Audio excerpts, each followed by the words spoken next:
हर दिन 5 लोग बनेंगे लखपति और हजारों लोग जीत सकते हैं cash prizes. Sony LIV app को खोलिए, प्ले अलोंग खेलिए हर रोज।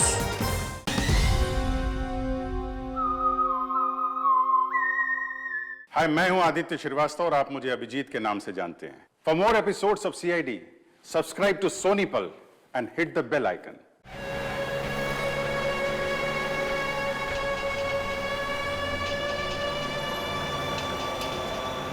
सर, ये तो वही गाड़ी है जिसके बारे में हमें ज्वेलरी शॉप के मैनेजर ने बताया।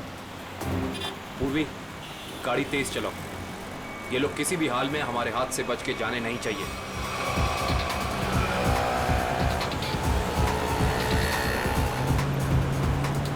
जिगर, ये देख तो अपना कोई पीछा कर रहा है बहुत देर से यार।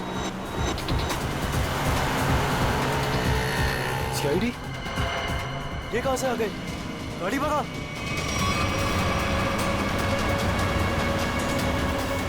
जिस तरह से इन लोगों ने गाड़ी तेज की है, ऐसा लग रहा है इन लोगों को पता चल गया कि इनका पीछा कर रहे हैं। हो सकता है।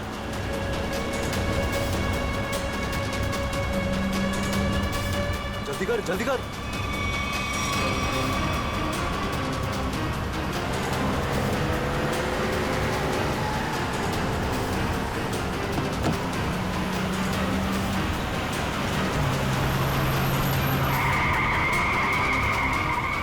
जल्दी भगा। अब ये कहां से आ गए? पूर्वी, संभाल के, आगे लोग हैं।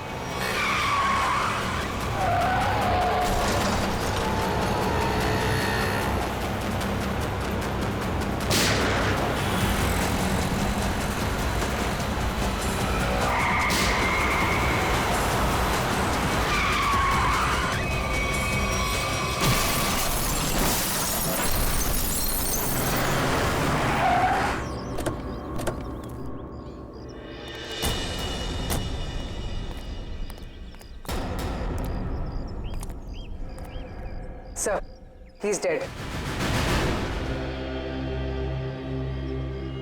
जुर्म करके भागने का यही नतीजा होता है। एम्बुलेंस को फोन करो, चेक करो, देखो कोई सुराग मिलता है कि नहीं।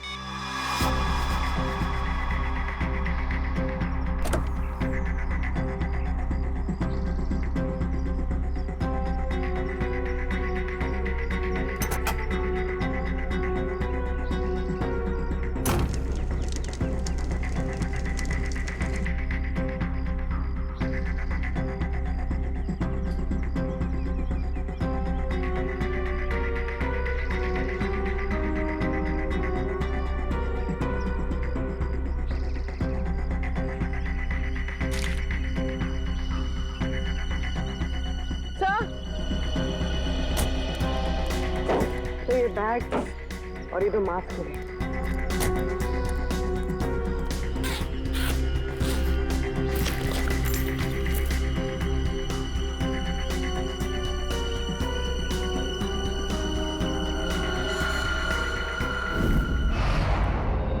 सर, ज्वेलरी शॉप लूटने वाले लड़के इंजीनियरिंग कॉलेज के स्टूडेंट थे और उनका कोई भी क्रिमिनल रिकॉर्ड नहीं था। पढ़े लिखे और अच्छे घर से थे। इंजीनियरिंग कॉलेज के बच्चों ने ज्वेलरी शॉप लूटा? किस लिए? क्या जरूरत पड़ी उन्हें? और हैरानी की बात तो यह है कि उन्होंने पूरी दुकान नहीं लूटी, सिर्फ 10 से 12 लाख रुपए का सामान लिया और निकल लिए। शायद उन्हें उतने की जरूरत थी। सर, ये मयंक और जिगर के माता पिता हैं।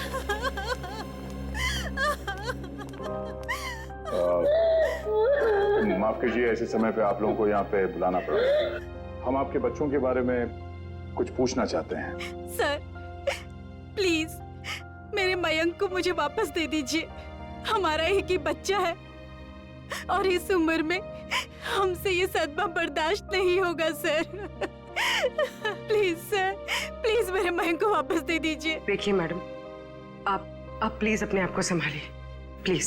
सर, हमारा बच्चा एक इंजीनियर स्टूडेंट था, उसे पढ़ने और स्पोर्ट्स के अलावा कुछ और नहीं करना था और इस एक्सीडेंट में उसकी मौत। मेरा बेटा भी बहुत अच्छा लड़का था, फिर भी उसके साथ ये सब। हम समझ सकते हैं कि आप लोगों पे क्या बीत रही है, मगर हम आपको ये बताना चाहते हैं कि आपके बच्चों की मौत तब हुई जब वो ज्वेलरी शॉप को लूट के भाग रहे थे।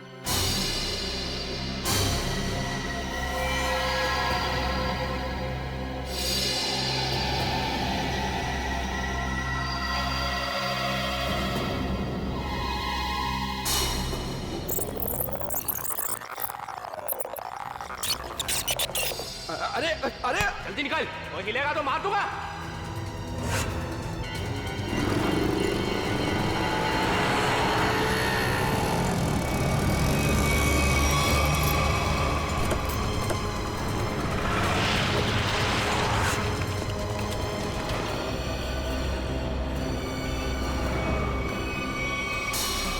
चुप रहिए आप लोग कुछ भी इल्जाम लगा देंगे और हम मान लेंगे।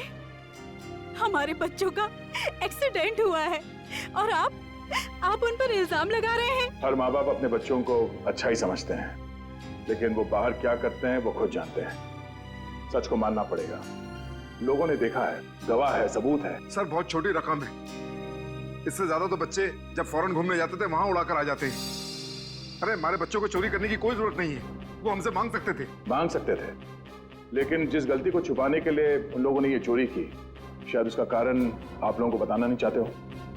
देखिए, मेरा बेटा जिगर बहुत अच्छा लड़का था,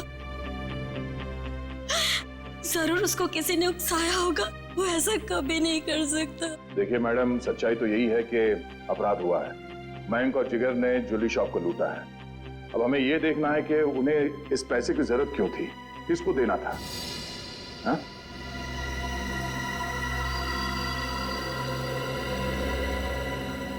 अच्छा ये बताइए कि आपके बच्चों ने पिछले कुछ दिनों में कुछ अलग सा बर्ताव किया, कुछ भी अजीब सा? हाँ, पिछले कुछ दिनों से मयंक वॉशरूम में बहुत ज्यादा जाता था, जबकि वो बीमार भी नहीं था, और वॉशरूम में 2-3 घंटे रहता था वो। तो आपने पूछा नहीं उससे कि वो बाथरूम में इतना टाइम क्यों लगा रहा था? जब भी मैं उससे पूछती, वो मेरी बातें टाल देता था। आफरीदी, क्या? ओह, ठीक है। क्या सर, फ्रेडी का फोन था। उस कार का पता चल गया है जो जिगर और मयंक चला रहे थे। वो किसी ईशन का नाम के आदमी की है। सुन, शाम को 6 बजे अगर मेरे पैसे गैरेज नहीं पहुंचे ना, तो 7 बजे मेरे आदमी वहां पे पहुंचेंगे। फिर जो वहां पे तोड़फोड़ होगी ना, उसका जिम्मेदार तू होगा। तू समझा?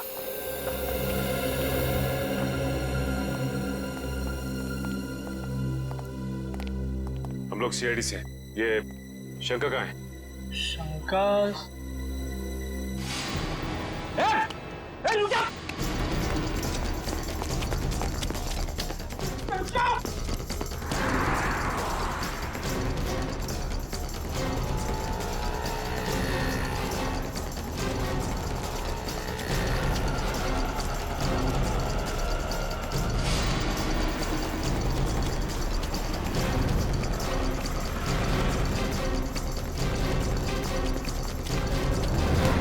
बहुत भाग लिया तू, अब तेरी रेस यही खत्म होती है। नहीं साहब, नहीं, मारना नहीं। मैं सब सच बताता हूँ साहब, सब बताता हूँ। आंखें खोल के देख, ये मयंक और जिगर है। इन दोनों को दी थी ना कार तुमने दुकान लूटने के लिए? हाँ साहब, यही दोनों गाड़ी लेके गए थे, पर माँ कसम साहब, मुझे नहीं पता था कि ये दुकान लूटने के लिए मुझसे गाड़ी लेके जा रहे हैं। मुझे तो बोला भाड़े पे गाड़ी चाहिए, गोवा जाना है, दे दिया। और साहब, अपना तो धंधा ही है भाड़े पे गाड़ी देना। चुराई हुई, लेकिन साहब पुरानी गाड़ी खरीदना और बेचना। ये चोरी की गाड़ियों का धंधा करता है और तुम लोग इसका साथ देते हो। सर हमें कुछ नहीं पता, हम तो बस अपनी मजदूरी के पैसे लेते हैं और कुछ नहीं सर। हाँ सर, ये सच कह रहा है। सर हम इस बारे में कुछ नहीं जानते। ठीक है पंच, इससे इसकी सारी डिटेल ले लो, बाकी का पता तो हम लगा ही लेंगे। आइए।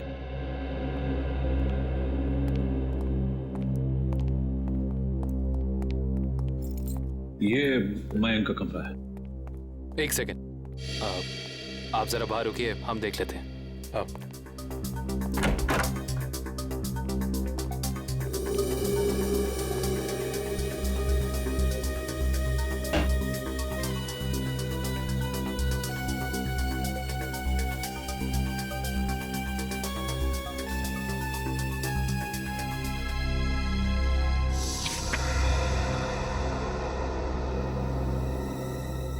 पैम्पलेट्स, ये पैम्पलेट्स, ये पैम्पलेट्स मेरे बेटे मयंक का है। वो कॉलेज में एनुअल फंक्शन के ऑर्गेनाइजर कमेटी का मेंबर था।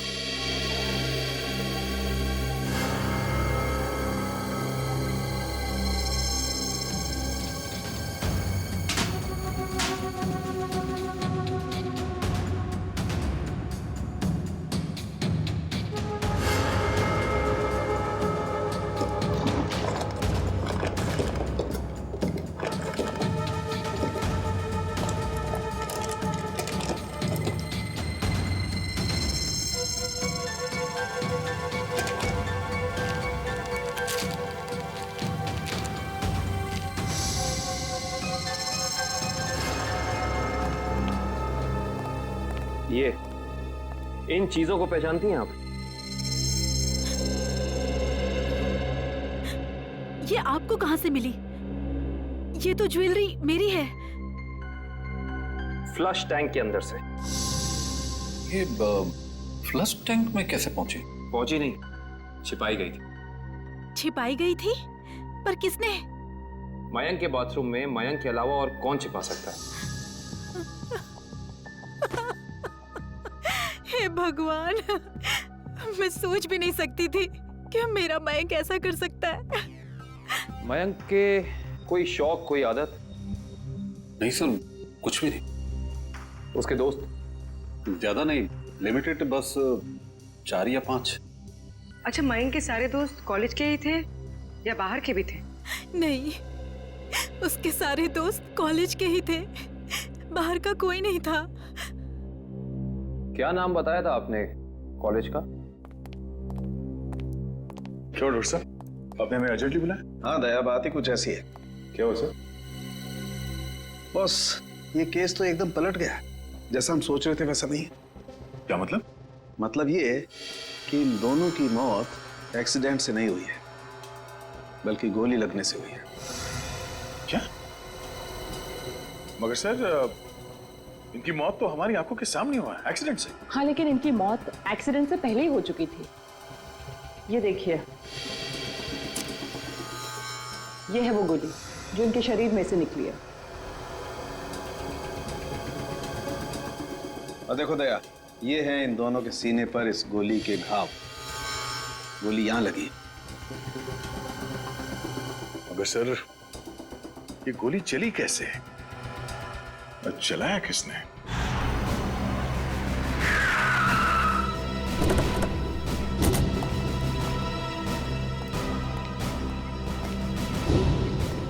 सर, हमारी गाड़ी उनकी गाड़ी के ठीक पीछे थी। उनकी गाड़ी का बैलेंस बिगड़ा, स्टीयरिंग पर से कंट्रोल छूटा और गाड़ी इस दीवार से आके टकरा।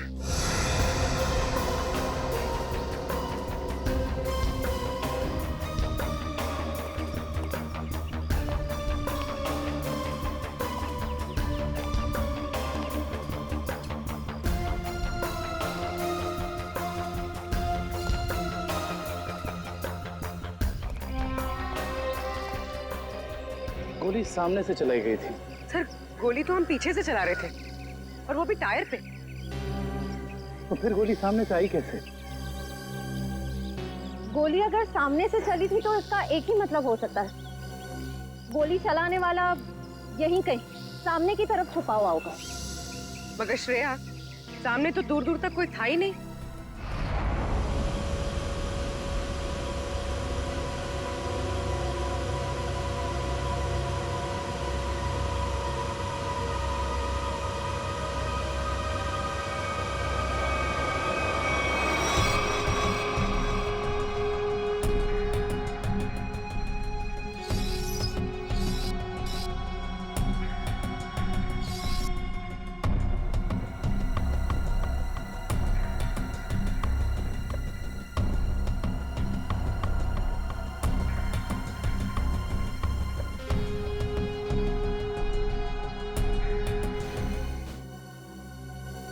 रंगे साहब, अगर पोस्टमार्टम रिपोर्ट में गोली सामने से सीने पे लगने का प्रूफ है तो गोली सामने से ही चली है। बिल्कुल दया, गोली सामने से ही चली है और गोली बिल्कुल सीधी लगी है, बहुत करीब से, क्योंकि घाव बताते हैं कि बहुत करीब से गोली लगी है। और ये विंड स्क्रीन बताता है कि विंड स्क्रीन को छेदती हुई गोली बाहर नहीं गई है, क्योंकि विंड स्क्रीन पे अगर गोली लगी होती तो छेद होता। ये तो ऐसा लगता है जैसे पेड़ से टकरा करके गोली लगी है। इसका मतलब गोली बाहर से नहीं, अंदर से चली है। बिल्कुल लगता है गाड़ी के डैशबोर्ड में से या एसी डक्ट में से या विंड चैनल में से। और अगर ऐसा है तो बुलेट या गन के मार्क जरूर मिलेंगे। बिल्कुल मिलेंगे, चेक करते हैं। वंश, गाड़ी नहीं चलो। Yes sir.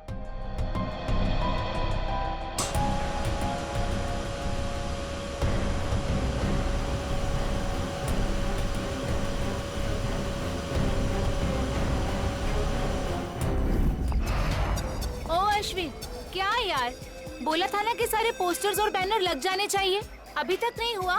हो रहा है यार, एक ही तो लैडर है, कर लेंगे, टेंशन मत ले। तुम एक काम करो, वो स्टेज पर जाकर देखो वहाँ का पूरा अरेंजमेंट हुआ है कि नहीं। अगर नहीं हुआ तो तुम माया से कहना, वो तुम्हें अरेंज कर देगी। ओके ठीक है, मैं बोल देती हूँ। Excuse me. Yes sir. ये मयंक और जिगर किधर मिलेंगे? वो तो आपको वरुण ही बता सकता है, वो रहा। Thank you.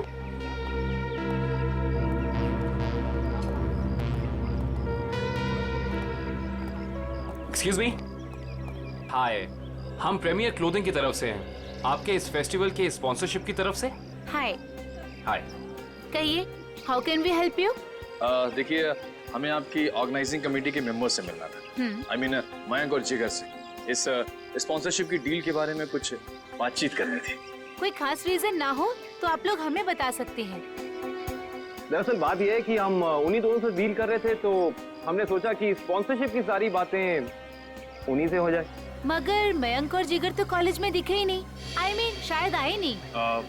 कब तक आएंगे वो, कुछ खबर? No news. मैंने भी उन्हें कांटेक्ट करने की कोशिश की है, लेकिन उनके फोन कॉल्स कनेक्ट नहीं हो रहे। ऐसा कैसे? हम भी ट्राई कर रहे थे, लेकिन उनके फोन से कोई रिप्लाई नहीं आया, हर बार नो रिप्लाई। कमाल की बात यह है कि मयंक और जिगर खुद स्पॉन्सरशिप के इतने पीछे पड़े थे, तब हो नहीं रही थी।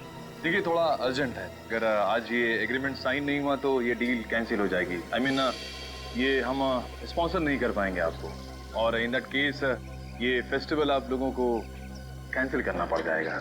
नो नो, आप ऐसा मत कहिए प्लीज। हम लोगों ने बहुत मेहनत की है, कॉलेज की प्रेस्टीज का सवाल है। Of course. आप एक काम कीजिए, आप विक्की से जाके मिल लीजिए, तो वो आपको जिगर और मयंक के बारे में पूरा सही बताएंगे। वो उनके काफी क्लोज है। आप विक्की का एड्रेस और फोन नंबर दे दीजिए, हम उसे मिल लेते हैं।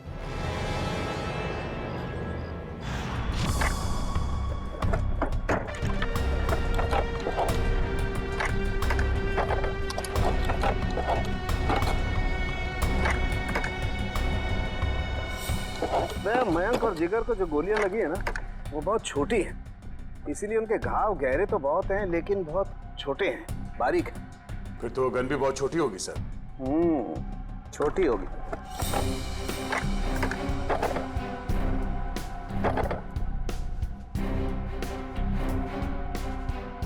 नहीं सर, यहाँ तो कुछ नहीं है।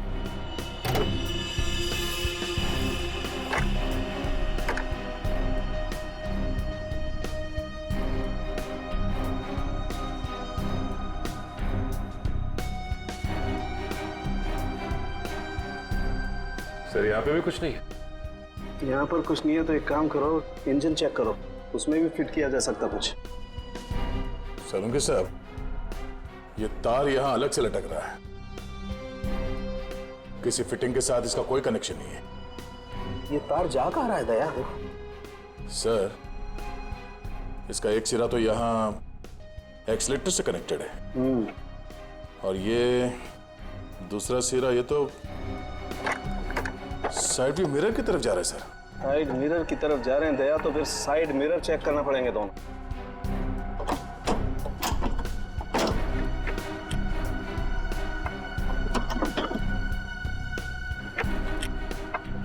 ये देखो,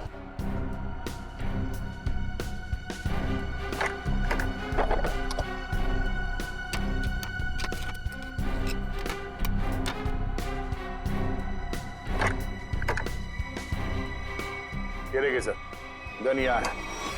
इसका मतलब है एक्सीलेटर दबा, स्प्रिंग के जरिए ये ट्रिगर खींचा और गोली चल गई। और यहाँ पर है दूसरी गन दया।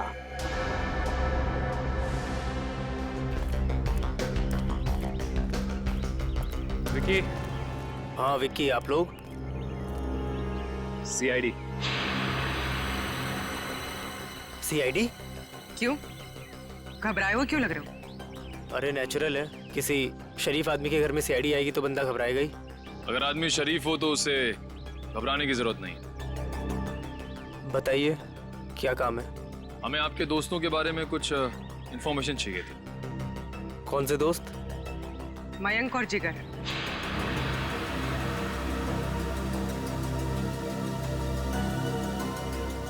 मयंक और जिगर?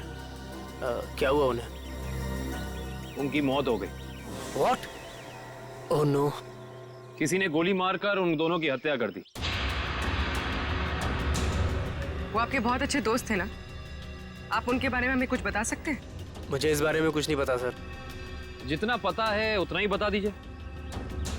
उनका कोई ऐसा सीक्रेट जो उन्होंने शेयर किया हो, या कोई ऐसी बात जिससे उनको टेंशन हो, कोई ऐसा आदमी जिससे उन्हें खतरा हो। ऐसी बातें अक्सर दोस्तों के बीच में छिपी नहीं रहती, है ना? सर हम सिर्फ अच्छे दोस्त थे, हमने आज तक कभी कोई ऐसी बात शेयर नहीं करी। थोड़ा दिमाग पे जोर डालो, शायद कुछ याद आ जाए। नहीं सर, ऐसी कोई बात हमारी कभी नहीं हुई। ठीक है, तो आप जा सकते हैं। हाँ, पर कुछ भी अगर याद आया ना, कुछ भी, हमें बताना ना भूलिएगा, समझे? जी सर।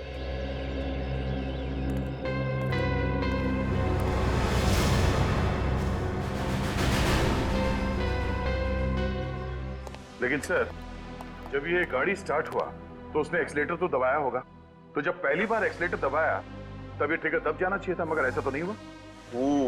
ऐसा नहीं हुआ। और वो क्यों नहीं हुआ मैं बताता हूं तुम्हें। ये देखो, ये तार इस एक्सीलेटर से कुछ इस तरीके से बांधा गया है कि जब एक्सीलेटर दबे ये तार इस मोटर से एक राउंड लिपट जाए, और जब जब एक्सीलेटर दबता था ये तार इस मोटर से लिपटता चला जाता था। और एक मौका ऐसा आया कि तार कस गया, ट्रिगर दब गया और गोली चल गई। और ये काम किसी बहुत ही इंटेलिजेंट आदमी का है। कौन हो सकता है वो?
पैसा कहाँ है?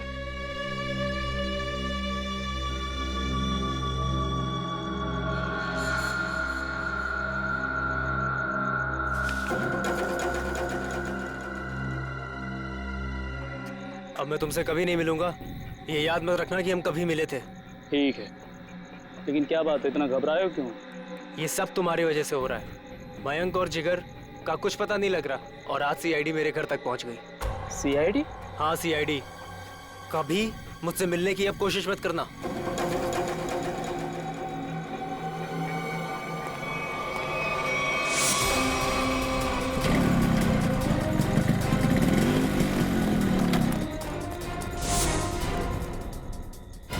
अब बताओ कि मयंक और जिगर के साथ तुम दोनों का क्या रिश्ता है और तुम दोनों ने उनका खून क्यों किया? मयंक और जिगर का कैसे? ये तो अब तुम दोनों बताओगे। बोलो।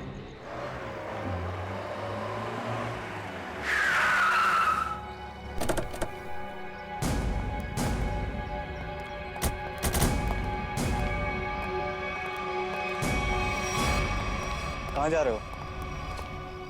अंदर। कोई प्रॉब्लम है? किससे मिलना है? अक्का से मिलना है। क्यों? उनसे कहो कि सीआईडी आई है उनसे मिलने। जाओ।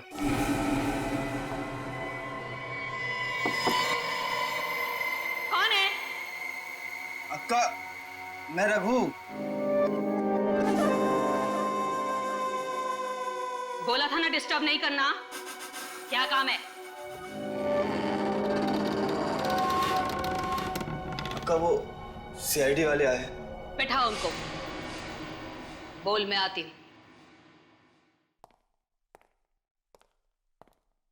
24 घंटे हैं तेरे पास, वरना तेरी फैमिली तुझसे मिलने यहां नहीं, शमशान घाट जाएगी। सिर्फ 24 घंटे, समझा?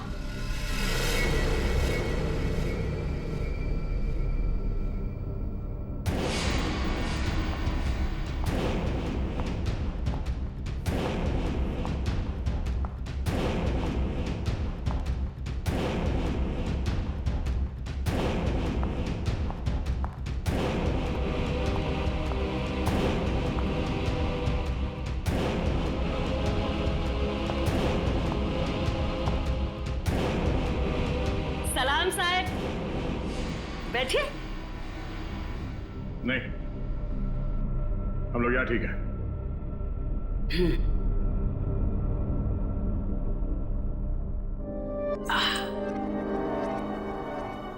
बोलो साहब, क्या काम है? मयंक और जिगर को जानती हो? जानती हूँ।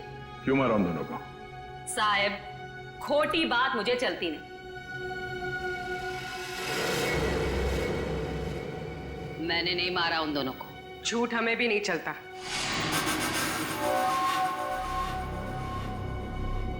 छोकरी तीखी जबान है तेरी, इसे आप समझाओ ना इसे। अक्का मीठा सुनना और बोलना दोनों पसंद करती है। तो फिर सर जो पूछ रहे हैं ना, उसका जवाब दो। जिगर और मयंक को क्यों मारा? बोला ना, मैंने नहीं मारा। मारा मारी मुझे पसंद नहीं।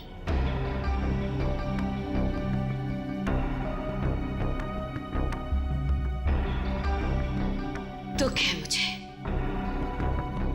वो दोनों जवान लड़के मर गए। कैसे जानती थी उन दोनों को? जानती तो मैं आपको भी हूं साहब। जो यहां इस क्लब में एक बार आ जाता है, मैं उसे नहीं भूलती। क्यों आते थे वो यहाँ पर? अब डांडिया खेलने तो आते नहीं थे। यहां लोग आते हैं पत्ते खेलने। वो भी पत्ते खेलने ही आते थे। हार गए। जो उनकी जेब में था वो भी, और जो मुझसे उधार लिया था वो भी। 10 लाख? 100% ठीक कहा तूने छोकरी। पूरे 10 लाख हारे वो साहब। और फिर तुमने उन्हें मार दिया, है ना? बोला ना एक बार? नहीं मारा मैंने।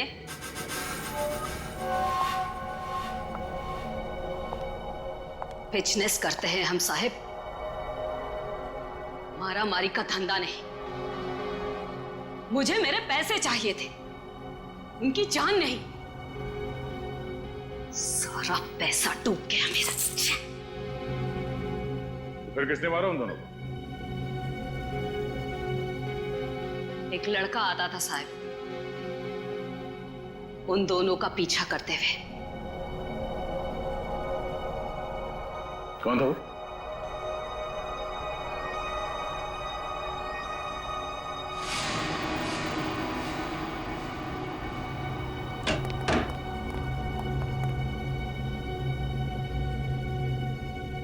अक्का की जासूसी करता है?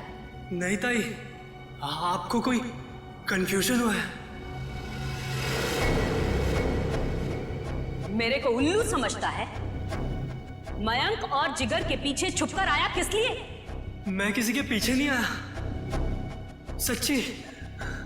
मैं तो आपका अड्डा देखने आया था। देख, मेरे को कोई लफड़ा नहीं चाहिए।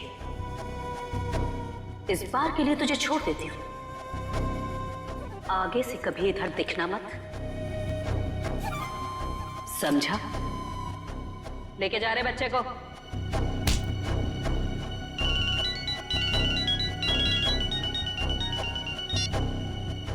हाँ बोल रहे। उसका स्केच बनवा सकती हो हमारे लिए? टाइम नहीं है मेरे पास। टाइम नहीं है? गैर कानूनी जुए का अड्डा चलाती हो तुम यहाँ पे, हैं? अगर उस धंधे पे बड़ा सा ताला लग जाए तो फिर तो तुम्हारे पास टाइम ही टाइम होगा। कैसी बातें करते हैं आप साहब? अब क्या इतना सा मजाक नहीं कर सकते आपके साथ? आपकी मदद करने के लिए तैयार है। इसके लिए तुम्हें हमारे साथ ब्यूरो चलना होगा। हाँ तो चलेंगे ना साहब। रघु, संभालना पीछे से सब। मैं जरा ब्यूरो की हवा खा के आती हूँ।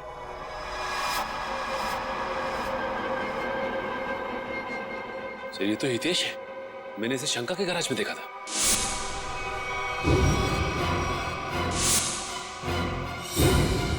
आपको पूरा यकीन है कि यही था वो? अक्का एक बार जो किसी का चेहरा देख लेती है ना साहिब, तो फिर भूलती नहीं है। पक्का यही था। तो फिर देर किस बात की? उठा लो इसे।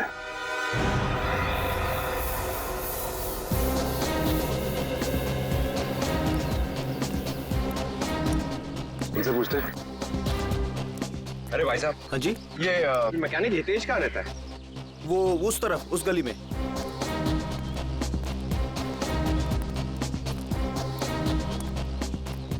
अरे भाई साहब, ये हितेश का घर कौन सा है? हाँ सामने वो रहा।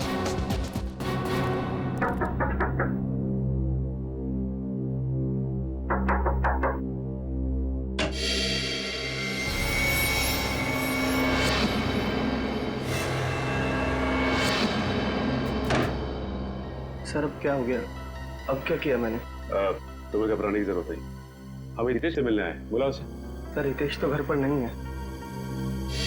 कहाँ गया? पता नहीं कहाँ गया, पर कल से घर भी नहीं आया। ऐसी कोई जगह जहाँ वो अक्सर जाता है? हाँ सर, हो सकता है अपनी बहन से मिलने गया हूँ। बहन का एड्रेस? बहन का एड्रेस, हाँ, A45 शीतल नगर।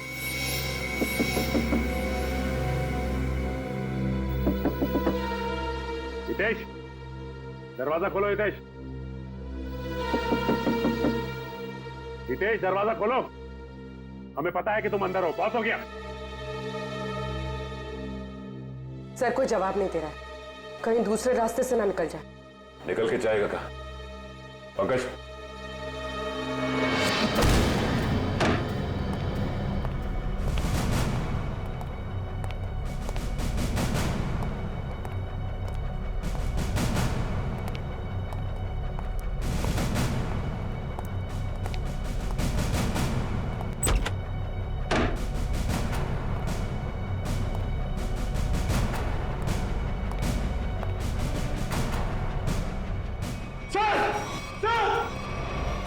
हाँ पंकज।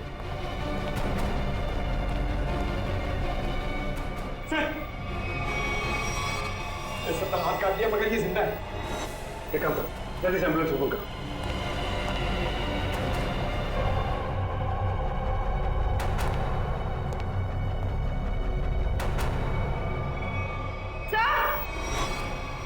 आप उठिए। सर इसने अपनी कलाई काट ली और जिंदा है।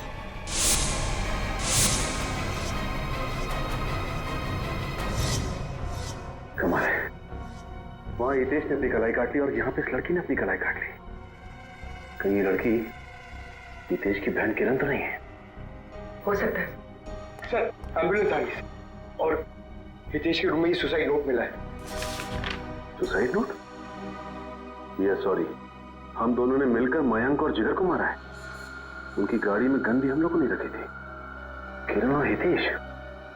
सर शायद ये लोग शर्मिंदा थे और दुनिया का सामना नहीं कर पा रहे थे, इसलिए इन दोनों ने आत्महत्या करने की कोशिश की। इन दोनों ने मिलकर पहले जिगर और मयंक को मारा, उसके बाद अपने आप को मारने की कोशिश की। ये बात कुछ समझ में नहीं आ रही है।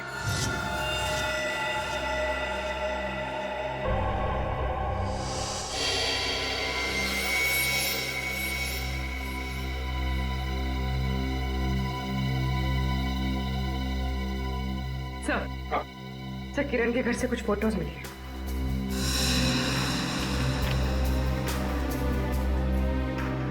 ये लड़की कौन है हितेश और किरण के साथ? पता नहीं सर, पर कोई करीबी लगती है। तभी तो सर 2 साल पुरानी ये पेपर कटिंग इसने संभाल के रखी थी। ये आर्टिकल है।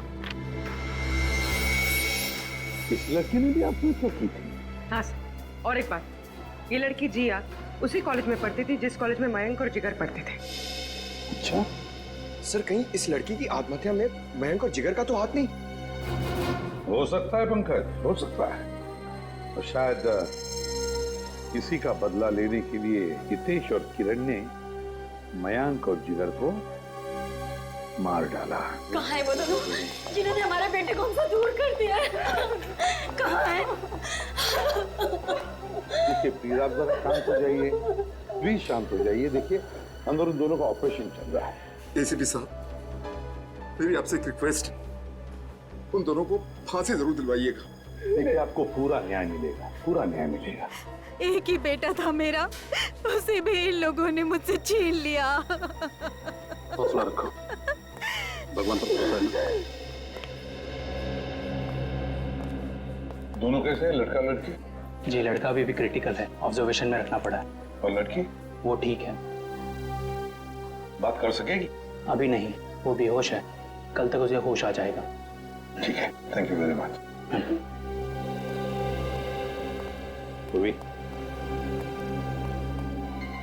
कड़ी नजर रखो इन दोनों पर, देखो कहीं भाग न जाए ये लोग। बस कल सुबह तक का इंतजार है, कल सुबह तक का।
मरवाया है, मयंक और जिगर को।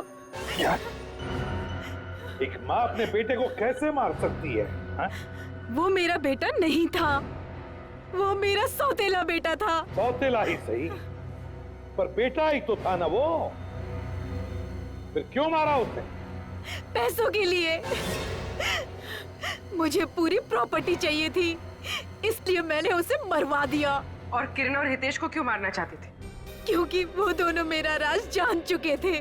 अच्छा, तो वो तुम्हारा राज जान चुके थे, इसलिए तुमने उन दोनों को अपने प्लान में शामिल कर दिया। और फिर उन दोनों को याद दिलाई अपने बहन के मौत का बदला लेने की मयंक से, है ना? ताकि मयंक के खून में तुम्हारे हाथ लाल ना हो और वो दोनों फंस जाए। हाँ, किरण ने मयंक और जिगर के साथ दोस्ती कर ली। उसे पता चला कि दोनों ज्वेलरी शॉप लूटने वाले हैं और किरण ने ही उनकी मदद की। कार का भी अरेंजमेंट किरण ने ही किया,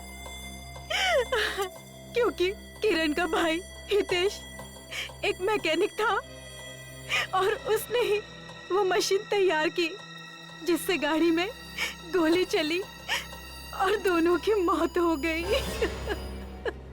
और फिर जिगर को क्यों मरवाया? उसका क्या संबंध था तुम्हारे जायदाद के लेने देने से? अगर सिर्फ मयंक को मरवाती तो सारा इल्जाम मुझ पर आ जाता, इसलिए मुझे जिगर को भी मरवाना पड़ा। वाह रे वाह, कैसी माँ हो तुम, कैसी माँ हो तुम जो जायदाद के लिए अपने बेटे का खून कर सकती है। शर्म आनी चाहिए तुम्हें। दो खून किए तुमने, तुम्हें तो शायद फांसी ही होगी, फांसी। For more updates, subscribe to our channel, click the show links and enjoy watching the videos.